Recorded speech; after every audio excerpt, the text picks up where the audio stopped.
think the most powerful revelation or encounter that I had with God recently was being a part of a 7 days of prayer and fasting with my church, the Stream. And it was literally on one of the days, I'm just there showing up, praying and fasting and worshiping, and God stopped everything for me. And the Holy Spirit was like, you have to unseat the imposter syndrome. You have to accept that you're mine. I'm giving you this invitation. I'm saying, come home to me, return to me. And it says in his word that he would leave the 99 for the one. And it's everything that, the root issue was my mother's love and not being able to grasp why I couldn't receive that in the natural. And so that day, God just showed me how special I was to him and how much I mean to him to leave the 99 for the one, because we literally were part of a group, but God was like, no, I want to speak to you. And it's just those times when you see in those moments God is real, because I literally prayed 2 weeks before that encounter.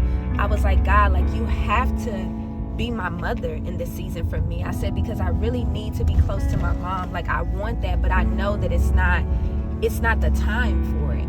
And I literally told God, I said, I know what I'm asking you is not a bad thing, because sometimes you ask God for things and you have these desires, and since it's not happening now, you can kind of think oh, well, it might be bad, or maybe I shouldn't want that, or it's no, it's a real thing. And so I said, God, I need you to help me with this. And so literally that day, just God saying you're gonna be known as my daughter. No longer will you be called by your mother's daughter, but you're God's daughter. That right there, it just really wrecked me. It made me feel the love of God. It made me feel special to him, because God is not an imagination. He's not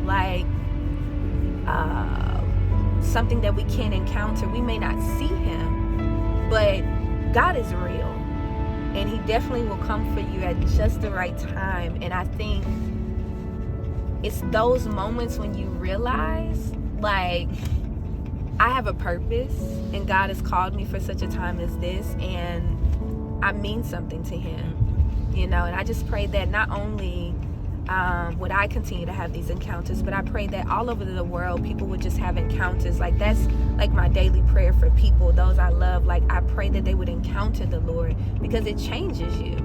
It changes your perspective. It changes your posture. It changes the way you speak. It changes the way you show up. Because when you know,